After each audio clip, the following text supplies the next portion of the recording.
Our Shaykh rahimahullah, one of the outstanding signs that he had is that he would hardly ever be absent. He would hardly ever be absent, even while he was sick. Even while he was sick.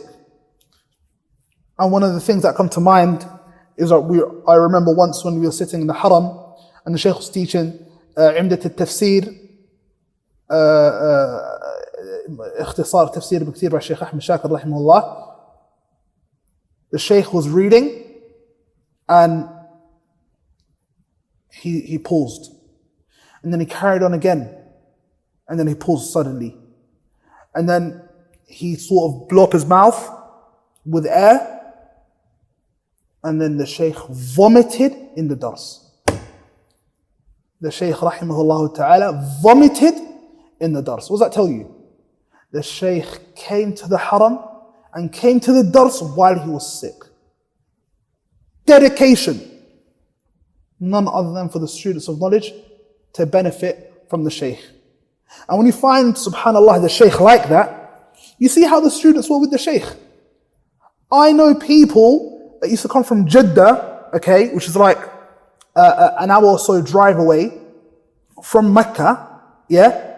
They used to travel as far as from Jeddah, and they'd come to the Haram and pray Salat al-Asr in al-Masjid al-Haram. Why is he coming so early? He's coming so early so he can have that spot in front of the Shaykh for the class, which is after Isha. So he prays Asr, Maghrib and Isha in the Haram, and his dars is when? After Isha. Look at the dedication of that student. Furthermore, where's that student coming from? All the way in Jeddah. All the way in Jeddah. So when you see a Shaykh whose dedication is like this, obviously, no wonder you have students, who are dedicated like this. And I remember our Shaykh Sami al-Saghir, Hafidhahullah ta'ala, one time he said to me that one of the things that he's noticed about our Shaykh Muhammad ibn Alī bin Ādam rahmatullahi alayhi is his persistence and his hirs in teaching and coming daily. Because Shaykh Muhammad used to teach 5 days out of the week. 5 days out of the week, the Shaykh used to teach, rahmatullahi alayhi. I remember another time where the Shaykh rahimahullah, we were in the Haram, and obviously Saudi Arabia is a very hot country, and what we live on after obviously air, that Allah subhanahu wa ta'ala provides for us, is air conditioning. So the Haram, the air conditioning, I don't know what happened that day, but it must have turned off. It must have turned off.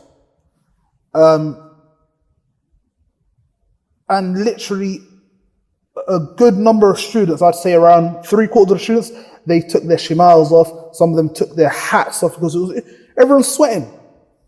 The Shaykh rahimahullah didn't take his hat off, he didn't take his shimal off, sat there in the heat, and he didn't move an inch. And that's out of reverence for the Sunnah of the Messenger of Allah sallallahu alayhi wasallam, because that day he was studying one of the books of the Sunnah. I don't recall, I think it was Bukhari or Muslim, one of those two books. Similarly, from what I recall of the Shaykh, is how the Shaykh used to always try his best to help the people out. The Shaykh rahimahullah ta'ala used to help his neighbors. The Shaykh rahimahullah ta'ala used to vouch for brothers. I remember one time, one of his students had their residence permit expired, and so they were arrested. And Shaykhana rahmatullahi alayhi, he spoke to one of the Saudi brothers, and he said, Shaykh so-and-so, who sits beside you in the class, he's in jail.